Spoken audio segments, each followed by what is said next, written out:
Guys, welcome to your channel target with Sachin. तो I hope आप लोगों की तैयारी काफ़ी मस्त से चल रही होगी। तो जैसे कि अभी तक हम एक साइड से अपना रिवर सिस्टम स्टार्ट किया था, ठीक है। उसमें भी हमने 2 पार्ट कंप्लीट कर लिए हैं। तो मैंने आपको बोला था कि जो भी प्रीवियस ईयर में से रिलेटेड मोस्ट इम्पॉर्टेंट क्वेश्चंस हैं और मोस्ट आस्क्ड क्वेश्चंस हैं, उन क्वेश्चन को मैं लेके आऊँगा, ठीक है ना। तो 2 टेस्ट सीरीज लेके आऊँगा मैं इसके लिए।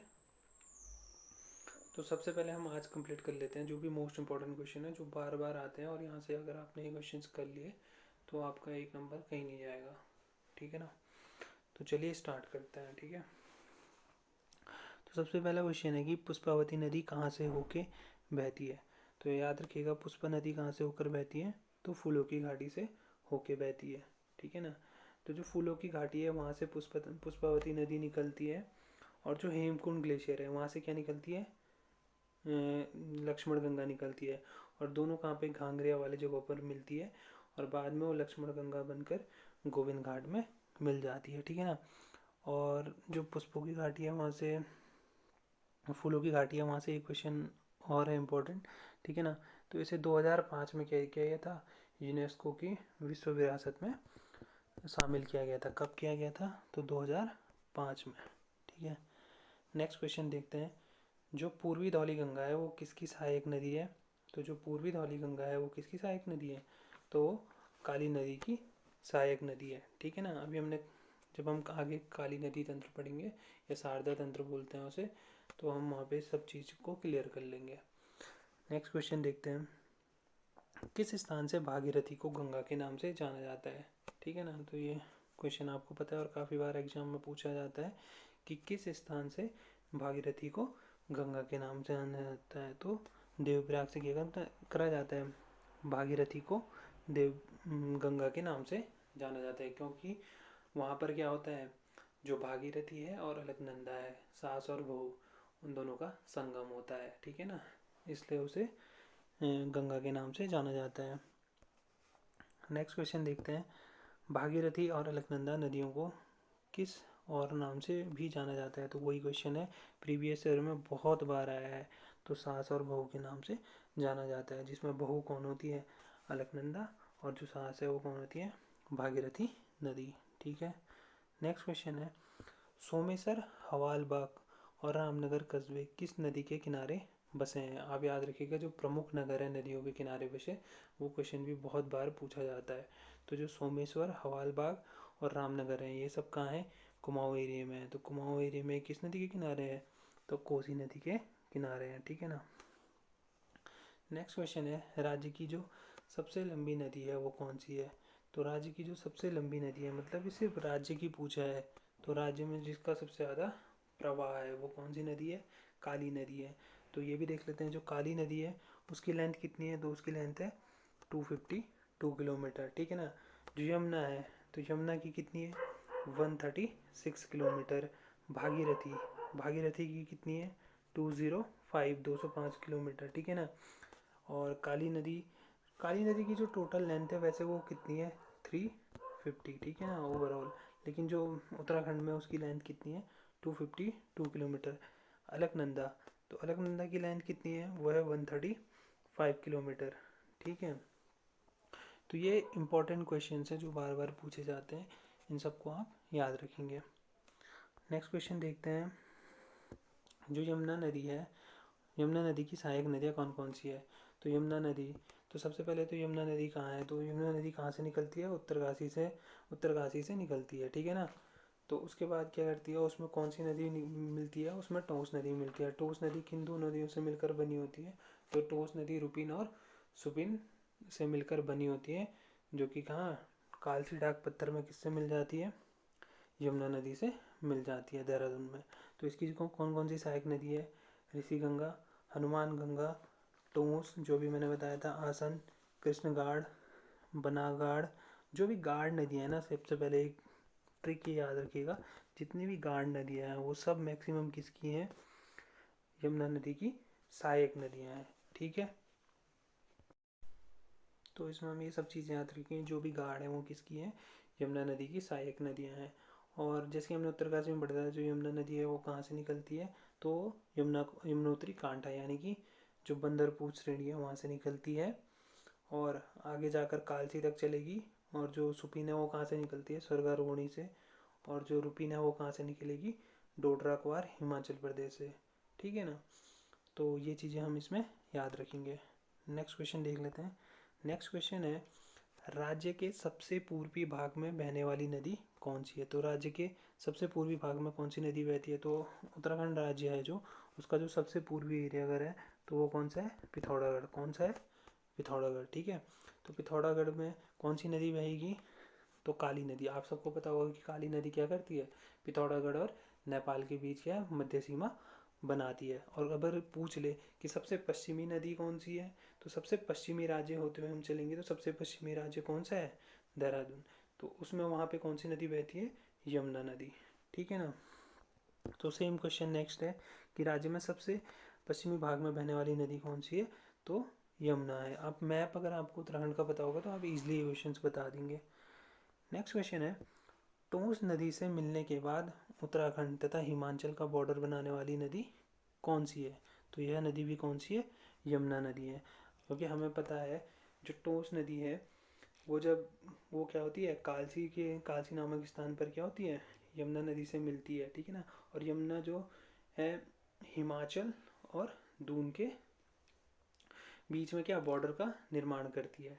और वहीं से वो लच्छीपुर होते हुए रामपुर मंडी से बाहर यूपी को निकल जाती है। और रामपुर मंडी पर ही उससे कौन सी नदी मिलती है, आसन नदी मिलती है। ठीक है, और वही क्वेश्चन उन्होंने नेक्स्ट पूछा है कि टोंस के बाद यमुना नदी देहरादून में किस नदी से मिलती है। ये क्वेश्चन बहुत बार आता है पेपर में कि जो टोंस नदी है, टोंस नदी के बाद यमुना नदी देहरादून में किस नदी से मिलती है, तो आसन नदी पे मिलती है। ठीक है ना, तो आसन नदी पे कहाँ पे मिलती है, आसन नदी रामपुर मंडी पर मिलती है। आसन नदी कहाँ से निकलती है, तो ये निकलती है कहाँ से, आसा रोड़ी देहरा मार्ग से निकलती है। तो चलिए नेक्स्ट क्वेश्चन देखते हैं। गंगा की प्रमुख सहायक नदियाँ कौन सी है, तो गंगा की जो प्रमुख सहायक नदियाँ हैं वो देख लेते हैं। तो पहली बात तो गंगा कहाँ पे बनेगी, तो देवप्रयाग पर जब भागीरथी और सतोपन से क्या निकलती है, अलकनंदा निकलती है, वो दोनों मिलती है देवप्रयाग में, तो वहाँ पे गंगा बनती है। तो उसके बाद उसमें कौन कौन सी नदियाँ मिलती हैं, भागीरथी और अलकनंदा, ये तो होंगे ही होंगे क्योंकि इन दोनों से ही मिलकर के बनती है गंगा। नयार नदी मिलती है, तो नयार नदी कहाँ से निकलती है, नयार नदी में जो है पूर्वी नयार और पश्चिम ये दोनों मिलती हैं। पूर्वी नयार और जो पश्चिमी नयार है ये दोनों मिलकर नयार नदी का निर्माण करती हैं। और फूल चट्टी पर क्या होती है, ये जो है गंगा नदी से मिल जाती हैं। ठीक है, और इसकी जो अगली सहायक है वो है चंद्रभागा, ऋषिकेश में बहती है मेनली, पर निकलती कहाँ है, टिहरी से ही निकलती है, ये याद रखिएगा। और दूसरी है सोंग नदी। ठीक है, तो सोंग नदी कहाँ से निकलती है, सोंग नदी टिहरी में कहाँ से, सुरकंडा मंसूरी श्रेणी से निकलती है। ठीक है, नेक्स्ट क्वेश्चन देख लेते हैं। भिलंगना, तो भिलंगना की सहायक नदियाँ कौन कौन सी हैं, तो भिलंगना की सहायक नदी कौन कौन सी है, ये मैंने आपको पिछले लेक्चर में बताया था। इसका ट्रिक क्या है कि जिस जिस नदियों के पीछे मैक्सिमम गंगा आएगा, सिर्फ दो नदियों को छोड़कर, दो एक्सेप्शन है इसमें, कौन कौन से, धर्म गंगा और बाल गंगा, इन दोनों को छोड़ के बाकी जितनी भी गंगा जिन नदियों के पीछे आएगा वो सभी कहाँ है, उत्तरकाशी में है, और वो भिलंगना की सहायक नदियाँ हैं। ठीक है ना, तो आई होप आप कंफ्यूज नहीं हुए होंगे। तो एक बार फिर से रिपीट कर देता हूँ। जो भिलंगना है, तो जो जो कि क्या है, टिहरी में है। ठीक है ना, टिहरी में है भिलंगना नदी। कहाँ से निकलती है, खतलिंग ग्लेशियर से निकलती है। तो इसकी सहायक नदियाँ कौन कौन सी है, दूध गंगा, बाल गंगा और धर्म गंगा। तो ये जो तीन नदियाँ हैं, ये तीनों नदियाँ कहाँ हैं, तो ये तीनों नदियाँ टिहरी में है। ठीक है, ये एक्सेप्शन है, ये तीन नदियाँ। बाकी जितनी भी गंगा हैं, जाड़ गंगा, सिया गंगा, असी गंगा, रुद्र गंगा, ठीक है ना, केदार गंगा, ये सब किसकी सहायक नदियाँ हैं, तो ये सब भागीरथी की सहायक नदियाँ हैं। और कहाँ हैं ये, उत्तरकाशी में। तो याद रखिएगा जो भी गंगा है सब उत्तरकाशी में, तीन को छोड़ के। नेक्स्ट क्वेश्चन देख लेते हैं हम। कौन सी नदी केदारनाथ से रुद्रप्रयाग तक बहती है, तो मंदाकिनी नदी क्या करती है, केदारनाथ से रुद्रप्रयाग तक बहती है, और रुद्रप्रयाग में किससे मिल जाती है, अलकनंदा नदी से मिल जाती है। ठीक है, नेक्स्ट क्वेश्चन देखते हैं। कोसी नदी किसकी सहायक नदी है, तो कोसी नदी किसकी सहायक है, तो कोसी नदी रामगंगा की सहायक नदी है। कोसी नदी किसकी सहायक है? तो रामगंगा की सहायक नदी है। ठीक है, और नेक्स्ट क्वेश्चन हम देख लेते हैं कि कुमाऊं क्षेत्र की सबसे पवित्र नदी किसे माना जाता है? तो ये इम्पोर्टेंट क्वेश्चन है, आप इसे डबल स्टार करिए। कुमाऊं क्षेत्र की जो सबसे पवित्र नदी है वो कौन सी है? सरयू है। ठीक है, ये प्रीवियस ईयर में भी आया हुआ है। ये सभी क्वेश्चन वैसे प्रीवियस ईयर में आए हुए हैं, लेकिन ये इंपॉर्टेंट है इसमें से, तो इसे स्टार कर लीजिएगा।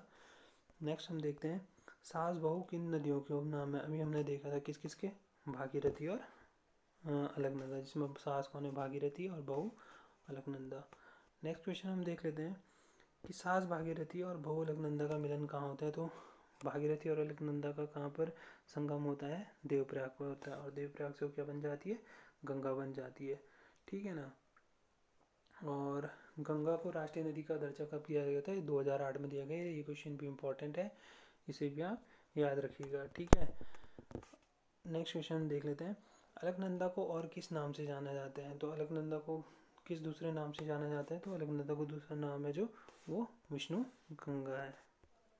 नेक्स्ट क्वेश्चन हम देखते हैं, तो जो नेक्स्ट क्वेश्चन है वो है स्कंद पुराण में श्यामा नदी किसे कहा गया है? ठीक है ना, तो स्कंद पुराण में श्यामा नदी किसे कहा गया है? तो काली नदी को कहा गया है। ये बहुत ही इंपॉर्टेंट क्वेश्चन है और बहुत बार ये क्वेश्चन आया हुआ है। ठीक है ना, और नेक्स्ट क्वेश्चन देख लेते हैं हम उसके बाद स्कंद पुराण में किस नदी के जल को पवित्र कहा गया है? ठीक है, तो स्कंद पुराण में किस जल को पवित्र कहा गया है? तो काली नदी के पानी को क्या कहा गया है? पवित्र कहा गया है। उसके बाद नेक्स्ट क्वेश्चन देख लेते हैं सरयू की सहायक नदियाँ कौन सी हैं? तो सरयू की सहायक नदियाँ कौन कौन सी हैं? तो गोमती है, पूर्वी रामगंगा है, और पनार है। ठीक है ना, ये दोनों क्वेश्चन इंपॉर्टेंट है, आप इसे याद रखिएगा। नेक्स्ट क्वेश्चन देख लेते हैं काली नदी को सबसे अधिक जल देने वाली नदी कौन सी है? तो काली नदी को सबसे अधिक जल कौन सी नदी देती है? तो वो सरयू नदी देती है। ठीक है ना, तो सरयू नदी कहाँ से निकलती है? थोड़ा इसके बारे में भी जान लेते हैं। सरयू निकलती है आपके बागेश्वर से, निकलती है सलूल नामक स्थान से, और वहाँ से होते हुए डायरेक्ट पंचेश्वर में जाती है। तो पंचेश्वर नामक स्थान पर वो क्या करती है? काली नदी से मिलती है। आपको याद होगा कि पंचेश्वर में अभी क्या चल रहा है, नेपाल और भारत के बीच एक जो प्रोजेक्ट पे काम चल रहा है, वहाँ पे 5000 मेगावाट की एक परियोजना पर सहमति बनी है, जिसका कार्य अभी चल रहा है। ठीक है, तो आई होप आप लोगों को जितने भी क्वेश्चन आए वो समझ में आए होंगे। तो आप कमेंट में बताइएगा कि आपके कितने क्वेश्चन सही हुए और कितने क्वेश्चन गलत हुए। तो मिलते हैं नेक्स्ट सीरीज़ में, तब तक के लिए पढ़ते रहिए। Take care, thank you.